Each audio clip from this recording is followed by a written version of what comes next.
We are heading into match day 3 of the 2026 World Cup, where two entirely different tactical ideologies are set to collide. Norway and France meet at Gillette Stadium in Boston, with both teams currently sitting on 6 points in Group I. This scorecard shows the critical differentiator in the standings. France holds a +5 goal difference, giving them a slight edge over Norway's +4. Because of that single goal variance, France only needs a draw to secure top spot in the group. Norway has to win. That mathematical reality creates a difficult scenario for anyone betting on this match. You have to weigh a massive gap in raw quality against the actual incentives driving the teams on the pitch. If we look strictly at the data, the structural gap in quality is immense. France enters with a global Elo rating hovering around 2060 compared to Norway at 1825.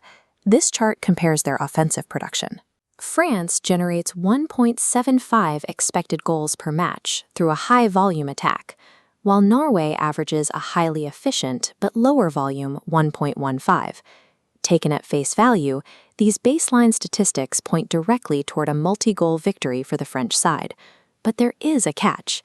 France has a deep bench, 0 injuries, and they only need a draw. They have the absolute luxury to rest their elite starters. Norway has 0 margin for error. To secure a favorable knockout draw, they must deploy their strongest starting 11 and push for 3 points. Betting risks like a standard league match ignores those realities. The data tells one story, but the tournament schedule dictates another.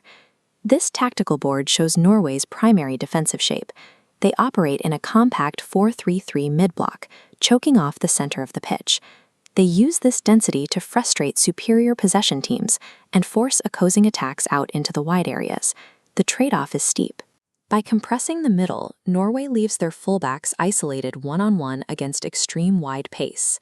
When Norway wins the ball, they look immediately to Erling Haaland. His raw physical threat allows them to bypass the midfield entirely. That transition play relies on their captain, Martin Odegaard, to deliver perfect release passes while under heavy central pressure. Norway's tactical setup produces very few high-quality chances. To win this game, they need flawless execution in those rare moments of transition. To test how these tactics map against the data, we ran a 10,000 iteration Monte Carlo simulation of the matchup. The model runs on a bivariate Poisson distribution. It accounts for expected goals and adjusts for the defensive capabilities of both rosters. This chart breaks down the match outcome probabilities. France secures a win in 54.8%. The simulation also leans toward a high-scoring game, projecting a 56.5% probability for the over 2.5 goals market. Based on those distributions, the single most probable exact scoreline is a 2-1 victory for France. But the model has a massive blind spot. It assumes Didier Deschamps will field a full-strength starting 11, entirely ignoring the human incentives of matchday 3. Didier Deschamps is incredibly pragmatic when it comes to tournament group stages. He secures qualification, and then he protects his squad. France arrives with an elite defensive record, having conceded just a single goal across their first 2 matches. Even with rotation, their likely center-back pairing of Upamecano and Saliba is uniquely equipped to absorb the physical threat of a striker like Haaland. Expect heavy rotation in the midfield. High work rate anchors like N'Golo Kanté are prime candidates to get 0 minutes to preserve their legs for the knockouts. France has every incentive to play a slow, possession-heavy, conservative match. They can safely kill the clock and lock in their round of 32 position without breaking a sweat. This decision tree maps your options. You must decide whether to bet on the algorithm's raw numbers or the human context. The trust the math pathway directs you to the over 2.5 goals market and an exact 2-1 scoreline for France. This assumes Norway chases the game, stretches out their defensive block, and opens the pitch up for a shootout. The risk is obvious. If France decides to park the bus for a 0-0 or 1-0 result, those bets die immediately. The trust the context pathway points you toward the under 2.75 goals line and a conservative France win. The trade-off here is shorter odds, and you remain completely vulnerable to a single chaotic counterattack goal from Haaland breaking the under.